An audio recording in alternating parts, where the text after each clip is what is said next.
Welcome back to Beyond the Schoolhouse. I'm Sarah McCubbin, and today I am joined by my friend Linda McCarty of Music Duo Academy. As homeschool parents, we often start by choosing math, language arts, science, and history curriculum for our kids. And then, if we have any time or energy left, maybe we add music. But music isn't just an extra, it strengthens the brain, builds confidence, and equips kids to learn more independently. Today, Linda and I talk about the value of music education and how her curriculum helps kids thrive and why it's never too late or too early to start. Well, today I am so excited to invite my friend Linda to share with us about all kinds of things related to music education. I love her courses. My daughter has taken one of them or is taking one of them. Super exciting, super fun. I'm not a very musicy person myself, but watching my daughter light up made me super excited to talk to Linda because as we're all trying to educate our kids, we want to find those things that light them up. And we also want to find how we can support every part of raising a well rounded child and not just the things that they want. So, thank you so much for joining me, Linda. I'm so glad you're here. Thank you, Sarah, for having me. I'm so excited to be here. That's amazing. So, Linda, tell me a little bit about you. I know you're a music teacher, but tell me a little bit about Mhm. you and, where you live and kind of like your background. So, I'm a wife and a mother of 4 children and a grandmother to 7. So, I live usually in the Dallas area, Frisco, and I'm up here for 4 months to beautiful Northern Idaho, where I actually went to high school, Sandpoint. And, so I'm up here, and my husband hanging out with my mom, 89, and so this allows her to stay up here until she goes down to the South to be with my brother for the winter. So, yeah, so that's, Well, that's I've been amazing. teaching 25 years, over 25 years, Wow. elementary music. But before that, I wanted to stay home with my kids, so I taught privately flute and piano. Flute's my main instrument before I started into the regular classroom. All right. Well, my kids have never taken flute, but I do have a daughter that has taken piano and a couple of them took violin. And I think my daughter did handbells in school. She was definitely, Did that too at a church, yeah. Did, I yeah. was in the hymn choir, that's awesome. Really cool. Handbells are like, you got so many people working together on that. So, one of the reasons I wanted to talk to you is because I feel Yeah. like when I shop for curriculum, and maybe I should just say me, but I think it's common among homeschool parents. You have a lot of experience in the school world, but you also are now teaching homeschoolers. So, I feel like a lot of families, when we're picking curriculum and whatever, we usually focus on the academics first, like the core ones, like what kind of math am I using? What kind of language arts am I using? Science, history. And then, like, if there's any bandwidth left or money or like, I don't know, like I'm just like a burnout. I'll just like throw my hand up and be like, I just run out of mojo sometimes. Like maybe then we get to music. And I'm not saying that's how it is.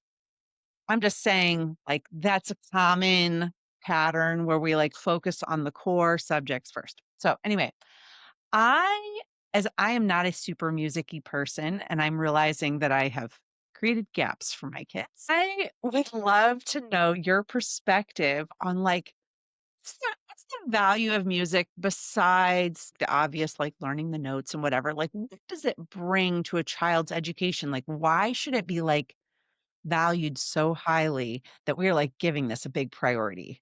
Because as moms, we have to like do it all. We have to figure out all the pieces here. Well, like most of you moms, you're the principal for your school, right?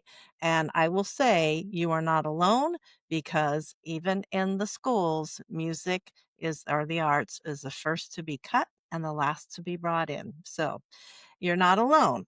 But maybe I can sway you to think like one who really does, like you say, wants a well-rounded education for your children.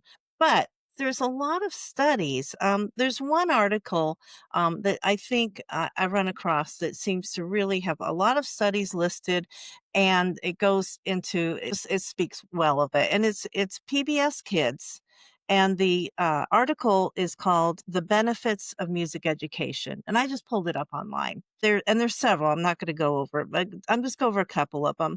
That it was saying that the biggest benefit for music education. I'm not talking just listening to music or just doing a few activities on YouTube. I'm talking about a real well-rounded curriculum that the training will actually it physically develops the left part of your brain and that's involved with processing language.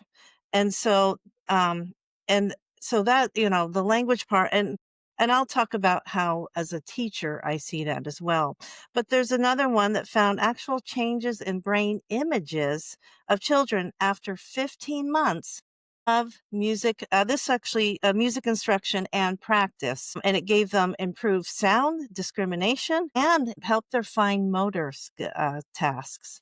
So, and then I mean, I know homeschoolers aren't as big into um, testing and the scores are there, but they found those that had superior music education programs, their students improved 22% in English scores and 20% in math scores. Wow. So, I mean, I went um, to a private school growing up, and I remember that all the kids that were, like, really smart, they all did music too. They all, like, played an instrument. I mean, at the time, I didn't really, like, tune in, but now looking back, I'm like, they all did that. They all played an instrument and a sport and did amazing at like, they seemed to have a higher capacity there. Like, it was definitely doing something for their brains. So, yeah. I really liked math. It's just something that really I ended up not. I wanted to go into math and music. How do you combine that? But my mom started me when I was 5, and I was started on piano. But you think about it, you sit down a 5-year-old, and you're saying, "Okay, here's your new book. Oh, it's nice and new." And then here's a quarter note, and that gets 1 beat. And then here is how you hold your body at the on there, and then let's put a phone book back in the days when they had phone books, and Yeah. let's here's your curve your hands, and okay, so this note here, this is actually C, and here it is on the keyboard. And so it's just has all these things at once. And so what I like about ours program is we start with singing.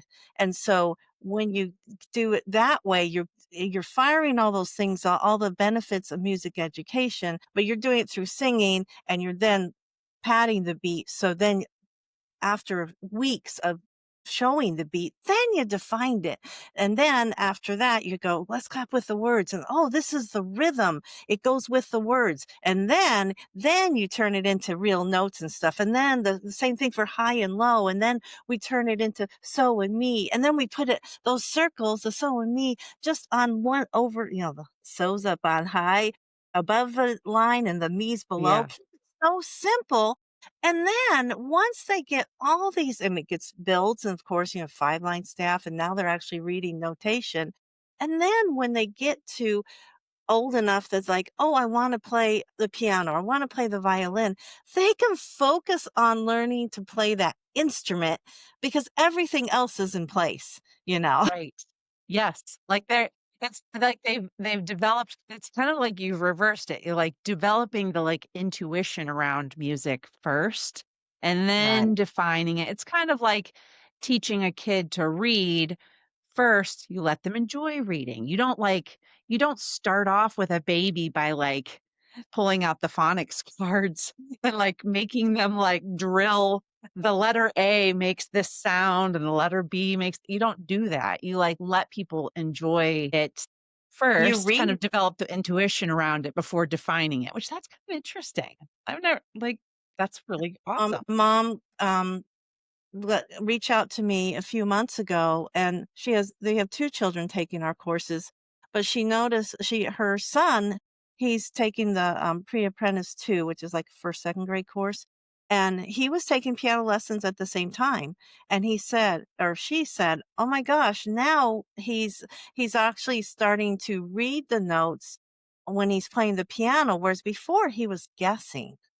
So, I was just yeah, really, that was good testimony to me because that's what I think will happen, Yeah, but it's nice to hear that it actually is. I that it had another actually we had one of the first families that found us when I was just doing YouTube, and I was just doing this for COVID, nothing to do with the big picture. And, she found us, and then once I started making these videos for real, they were my test these 2 girls were my test subjects. And so I would use my videos in my actual classes, so I made sure that, they were correct and they were meeting the kids' needs. But then I was also sending her the link, and her girls were the first one to watch. I think we had 2 different classes things sometimes they say, you forgot to do your green screen," or something. But anyways, just this spring, the mom sent me a video of her daughter playing the flute. So she got all this background. She was playing a solo in front of a gym full of kids and parents. And I was like, oh my gosh, these kids are learning and then they can just blossom and they can use their voice, write music, play any instrument. That's the tool for the creativity that comes yes. out by knowing all the foundations. Yeah, I think that's really interesting. My daughter's been doing the same course, the Yeah, apprentice right. too, yeah, and my daughter's 7, so yeah, she's in 2nd grade, and it is really interesting to watch her, first of all, be able to be independent. I'm all for anything independent when they're young because so much is parent dependent. But watching her be able to, pull out the instruments and stand there and sing along to the songs and tap and like just really experience the music is really exciting because it's not just like that she's learning, it's the confidence that you see starting to be built around learning, which I find is very transferable because when kids feel confident that they can learn without a parent, it doesn't matter that they're learning music. I have found that if they're confident that they can learn on their own, that it might transfer over to like, oh, well, if I can learn music without my mom being right next to me, then maybe I can learn math without somebody holding my hand all the time, or I can learn something else, like it builds independence, which I mean, it's probably my top priority as a homeschool parent because I have 9 kids. So like I needed them to be independent. So I love that your course does that, I You're love right. it. You want them to be confident. If they can be confident in one subject, then you can say, "Hey, you know what? Remember how you did this so well? This other thing is just something new, and you can be that successful too." And if they've had a taste of confidence, then it really goes a long way. It does. Well, and I was thinking, you know, I remember when I was in school and probably historically, it seems like music was just I mean, it was probably taught separately, but it seemed pretty integrated into a lot of the core subjects. Like my son went to a school when he was little, like 18 years ago, or 16 years ago, and they would do all the history facts and they would set them to Yeah. music, right? So it was like the history was set to music. Or if you had flashcard, like if you had math facts, you'd set it to music and you'd set it to a popular tune or sometimes spelling words or something. Why do you think that works so well? I mean, it was just kind of part of how education happened, but why? Why did they use music so much? Well, like I said, with the brain activity, the music just fires all these, and this way they're using it as a memory tool. Right. I don't know how many people were taught 50 Nifty United States, but I can tell you, if you ever learn that song all the way through, you're gonna remember it 50 years later. So Amazing, it's right? very yeah, it's just a powerful tool. So that's just one way of using it.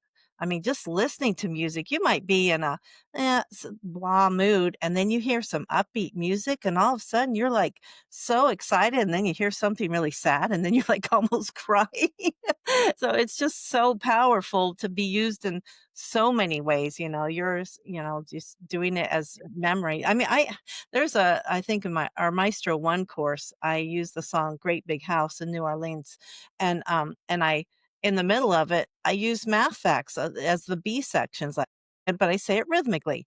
5 times 5 is, and then I'm quiet because 'cause they're supposed to answer. 5 times 6 is, and then we sing the song again, and then I might mix up them. So, that's just a little rhythm to the math facts, but it's, like, always a great opportunity. And on our courses, I have the lyrics put down for everyone, and this started during COVID. We have a high population of just a lot of diverse, countries, and so we had a lot of English speakers, and so I added more visuals, and I added the lyrics, Subtitles. and, Yeah. I mean, I went from maybe taking 1 to 2 hours to edit the video to 5 to 6 hours. That's all Wow. I did that year. I had one little boy, his name's Alessandro, and while we were singing the song, he was in the first row because he was a behavior challenge. And he just jumps up and he starts pointing to the lyrics as the whole class was singing them. And I was like, "Oh my gosh," I first of all, I didn't even know really he could read because I see 700 students every week and Yeah. I don't have time for that. And Right. then, yeah, it just, so I don't put lyrics on when I first sing the song for the very first time. I want them to just hear the song, and then when I start echoing or however I'm gonna teach it, then I'll put them up. I think that really helps. I mean, you think of a struggling reader, but you put the words to music like you were talking about, but this is actually to a song, and they see those words are, and I was super picky to make sure your eyes, it came up soon enough that your eyes would catch it before you had to sing it. I was really picky about that. So anyways, I Yeah, feel that's like pretty that. cool. That is pretty Yeah. cool. And when you have a struggling reader or a new reader, like, I don't know, I think that what you just mentioned is kind of like a peripheral, like nuanced part of education that we don't really do deep dives in. Maybe on a special needs podcast or something you would. But, like, you really do want to like, those what you just said, where you're, like, putting the words up ahead of time, like, setting a child up for success who is it might be struggling in a different area is like gold. Because one of my kids, he took 9 years to become a confident reader. He's, like, 15 now. He finally tested off of his IEP, but he had that IEP for 9 years, and, like, anything that allowed him to be successful when he was struggling, anything, like where he could catch on, pick it up, stay with the group, stay on task, not get lost. Like, I don't even know what you call that. I don't have like words for it. Maybe it's some kind of, supportive education or something, but like to build it into just a normal resource is amazing because a lot of times you don't go looking for it initially. You don't even know what you're looking for when you have a kid that's struggling, right? Yeah. You want them to be successful, but you don't necessarily know how you're going to do that. That's one thing with our course. First of all, I was lucky that I was at a Title I school, so we had a lot of low-income students. We had a lot of the people from other countries. We had two-parent families right around the school, and we had a large special education population. So I was able to I used my videos for the entire, year on all these different diverse Ah, learners.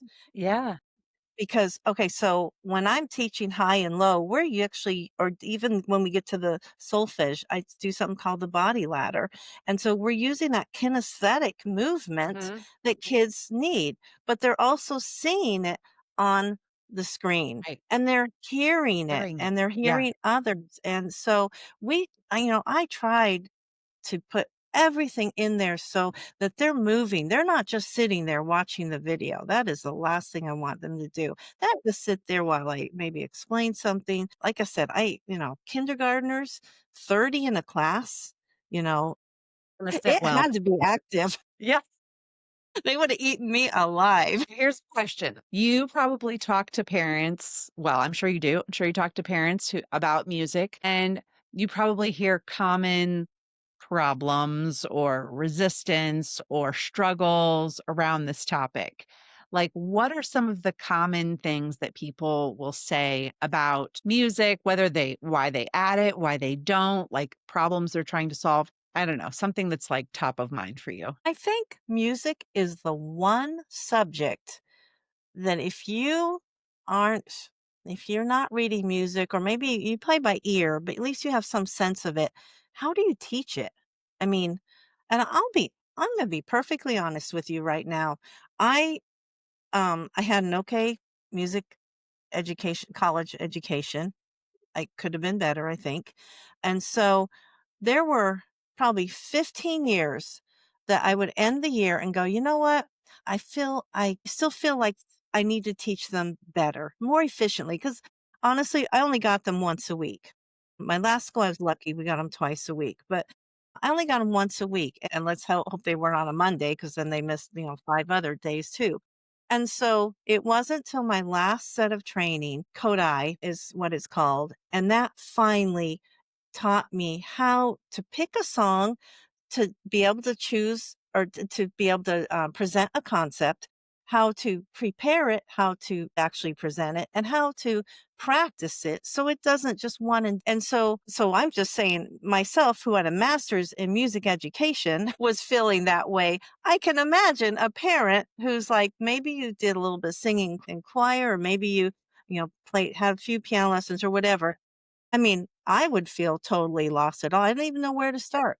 And YouTube is not exactly, you're not going to find that sequenced whole program. And so that's so our program. Here's the thing, you don't have to have a background in music because I've used all my experience, put it in there. Yes, I need you there to see that they participate. And if they don't participate, they're not liking it, then we need to talk and figure out something, or maybe they don't do it because, every child has different interests and we want this to work. So, and the other thing is like, okay, I don't want to have to show up at class. I mean, private lessons, you go somewhere every week. This is all pre-recorded. So you do it on your schedule. You want to do it once a week, twice a week.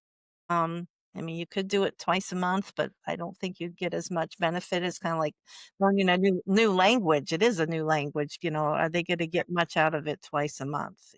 Kind of things.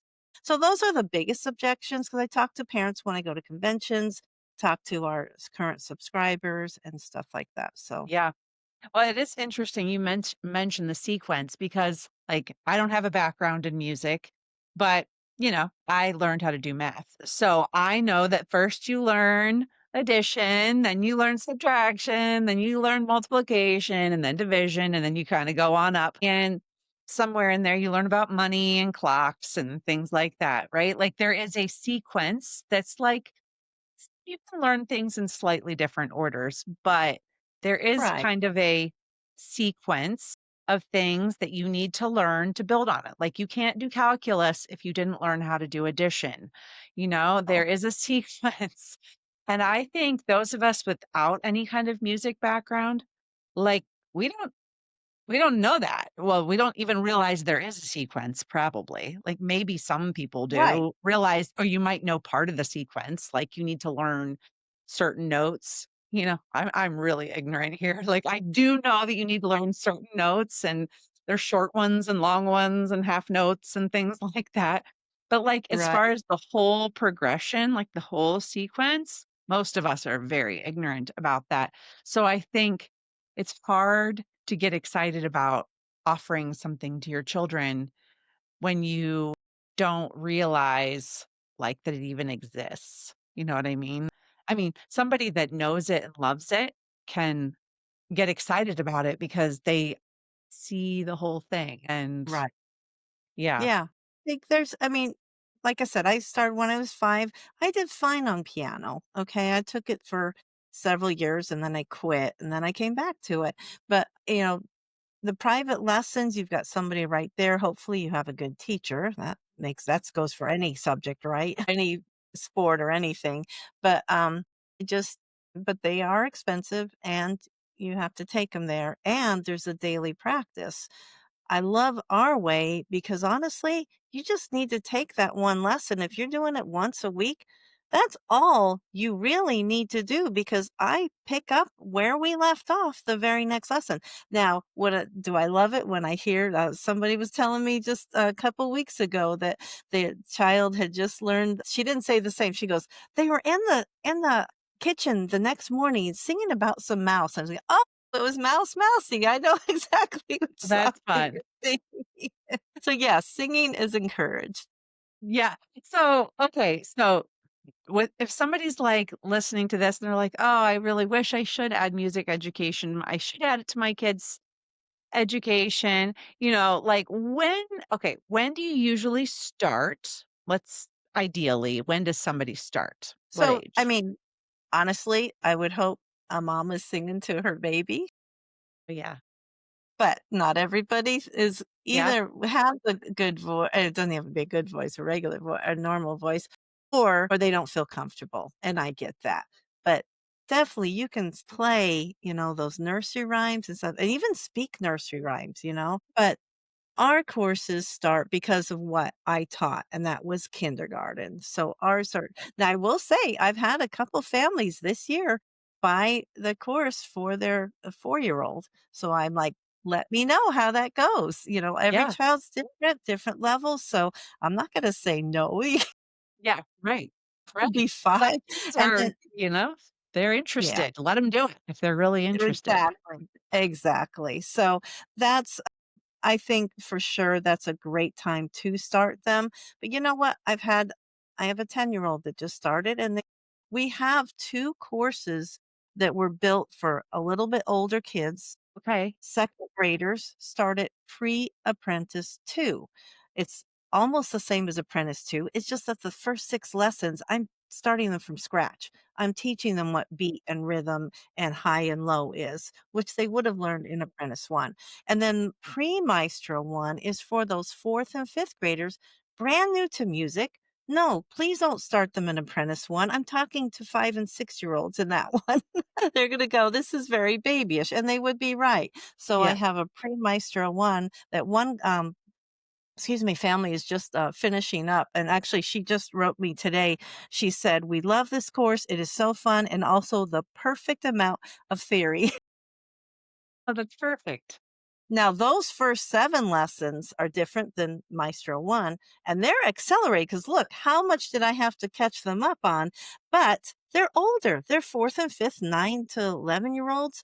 They can handle that Yeah. more aggressive approach. So, Yes. anyway, I don't think there's any time. If let's say your child is past our program, they can still join a community choir, private lessons. I mean, you can't be too early and you can't be too late. It's kind of at the moment when you realize that it's something that's missing or something you want to add, that's the time, right? And you did say, okay, you sort of mentioned private lessons. Does this replace private lessons like entirely? What does it replace for someone? Like, So I do definitely add percussion instruments, and we're yeah, talking my rhythm daughter sticks, loves those. Right here, I got mine. She's not here right now, but I got mine. hand drum. I don't know how well you can see this. Yes. So those are the biggest things I use, but I also use a glockenspiel, and most people actually have these. And Oh, yeah, yeah, yeah. I call it a xylophone, people but I'm say, I probably know this wrong. doesn't Yes, I very can well. see it. Oh, they actually say xylophone on some of the packages, and they're wrong. So they are glockenspiels because they have metal bars, and Glock is bell in German. So glockenspiel, play the bells. Mm. So, anyways, this actually would get a student through all courses, but I when I'm showing them, I'm actually using higher quality, and that was a $20 one. This is, I think, up to $200 now. Nice. So, Yeah. It's like what nice my teacher quality. said in school. Those were nice ones. Yes, yes, big investment. But they're actually playing notes, they're playing harmony, they're playing the melody. They create their own songs. I take a poem and say, like, Hickory Dickory Dock, and I'll tell them which bars to take off and why. They'll know that at that point. So they're not just randomly hitting any notes. They're Right. actually creating, because I give them some boundaries and this, and they've been learning all year, so they understand it when I say, "Hey, if you're gonna end the song and you want it to sound more finished, end on do." Well, they have to know what do means. Otherwise, well, Yeah. what's that? A Yeah. female deer? Yes. So This so sounds like it replaces, like, the beginning of piano lessons, for example. Like, exactly. I remember when my oldest son was taking piano lessons. We did not last very long because I could not handle how slow the progression was. And I had little kids, and it was like, we're coming to these lessons, and I don't know, it was probably a me problem. But anyway, I had little kids and a car full of kids, and he was taking a lesson, and the progression was so slow that I was like, I can't rationalize lessons for this right now. And So I think ours is works because you're getting all the prep. So when yeah, they do want to go to private lessons, oh my gosh, I can't imagine a teacher realizing that this child already knows how to read music. They know how to transpose. They know all these things yes, about music that most kids do not. And they're yeah, like, oh my gosh. And so you're right. They will progress so much faster yes. because they're not having all these concepts all at the same time Right. coming at them. Those Yeah.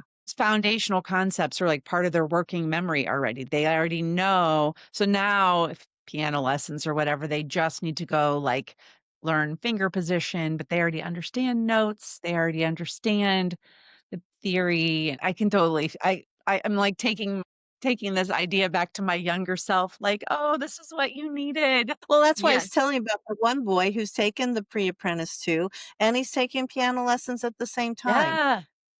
Yeah. Teacher is seeing big improvement. Yeah, that's amazing.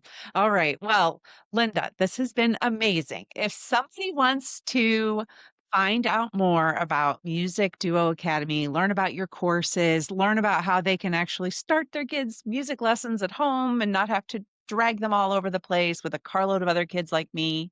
I mean, I'm just saying that's me. But anyway, I've been there. I had 4. where can they go? Where can they learn more about you or ask you questions or all the things? So you can find us at musicduoacademy.com. That's music and then duo, DUO, academy.com. And on there, you have our contact information. You can get our free sing along. And it's not just 15 songs to sing through. I show the kids how to sit up tall, how to take a deep singer's breath. I even use my Hoberman sphere. And during the songs, it's just I'm actually doing a little bit of teaching in this thing. So that's a freebie right off on the homepage. We also have, if you want to see a complete lesson from each level, go hit the tab, try a lesson, and we have five lessons on there that's complete. I also have on the front page, I have like a little demo lesson so you don't have to sit through the whole lesson. But all our courses, you get 14-day trial. Um, you will get 3 weeks of lessons. My apprentice levels, I'll be honest, we switched back and forth, the PE coach and I. So instead of doing a 50-minute lesson, we did 2 25 lessons a week. So that's why my apprentice lessons have an A lesson and B lesson. You'll get 6 of those for the younger ones, and they're longer for the maestro ones. But anyways, you'll get that right off the bat just to see if your child connects with me, with the lessons, because we want it to work for you. I don't want to sell a program just to sell it. I want your child to get a complete music education. And if this is the way that works best for them, it's a win-win. That's amazing. My daughter loves it. Like, she gets out all the things, all the scarves, and, Yes. you know, she actually, when she got the instruments in the mail, the thing that she was the most excited about, that I was not the most excited about, was the triangle, and Yes. she would play this while I was, like, trying to, like, have a few minutes of quiet, and, like, she was so, I mean, it's like 7:30 in the morning, and I hear this thing dinging, and I'm like, I just anyway, she loves it. She loves it. So Sorry about thank you, that. Linda. Thank you so much. She's like singing and dancing and like it actually is amazing. Awesome. We did find out that the kids I brought all these instruments because I do mini music classes. If you ever come to our we're there at a convention, we give mini music classes. I have all my instruments there, but the triangle seems to be the favorite. So There you go. It's definitely her favorite. She loves it. So, anyway, yes, I would encourage people to go check out your website and add some music education. Don't be me, the person that like really struggled in that area. There's so many, your classes are so cool. So, thank you so much for creating them and for being here. thank you so much for having me, Sarah. Bye. So, when you're offering different subjects to your children, you have got to come in at it with, like, okay, they may not choose this, but I know it's going to benefit them. Think of it as an adult. Let's say you've got two cars to choose from. You have no idea what features each car has. What do you pick? The shiny one, the nice bright red shiny one, if that's Yeah. what you like, you know? And kids, if you offer music or art or any of these as an elective and they can only choose one, they're going to do the same thing. If you've got art, music, and maybe Legos, I mean, I know a lot of kids that would go, I want to go play with Legos, but they don't understand they're missing out on that economy saver or extra turbo boost that the other thing had, you know? So, I think as parents, we have to guide them and at least try it and see, a little bit, if this is something that they actually might really like. And I completely agree with that because we don't actually let them have the choice with like math. Nobody's like, little Johnny, do you want to do math this year? We actually do, require certain subjects, but somehow it doesn't really get past math, language arts, science, history, maybe some other core subjects, but there's a whole bunch that kind of are optional. We let the kids pick. And so they might not get any exposure or very, very little. So I agree. Yeah. Thanks so much for listening to Beyond the Schoolhouse. If you enjoyed today's episode, be sure to like, subscribe, and share the podcast so more families can discover new possibilities for learning. And if you're ready to take the next step and start your own homeschool group or micro school, we'd love to help. Just head over to schoolmaking.com and fill out the form. We'll send you tools and guidance to get started. Until next time, remember, learning doesn't just happen in the classroom, it happens everywhere.